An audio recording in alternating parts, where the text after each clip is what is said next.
Të shtunën në ambientet e Pallatit të Sportit Aslan Rusi në Tiranë u zhvillua me sukses Kupa e Shqipërisë për moshat U9 dhe U12 në mundje. Aktiviteti mblodhi një numër të madh pjesëmarrësish nga e gjithë Shqipëria, duke dëshmuar edhe një herë rritjen e interesit dhe përkushtimit ndaj sportit të mundjes në vendin tonë.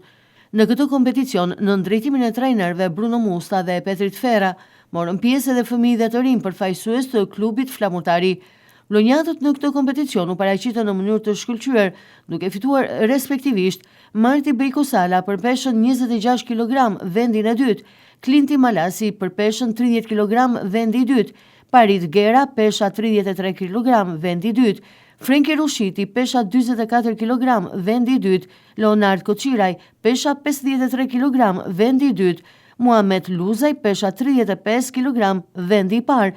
Roanel Zotaj pesha 37 kg vendi i parë, Eugene Korkaj pesha 44 kg vendi i parë, Alvi Gura pesha 53 kg vendi i parë, e po ashtu Enio Latifi për peshën 72 kg vendi i parë. Gjithashtu u vlerësua si ekipi më i mirë i turneut në stilin greko-romak, pikërisht ekipi i flamurtarit, fal punës së shkëlqyer dhe përkushtimit të trajnerit të talentuar Bruno Musta.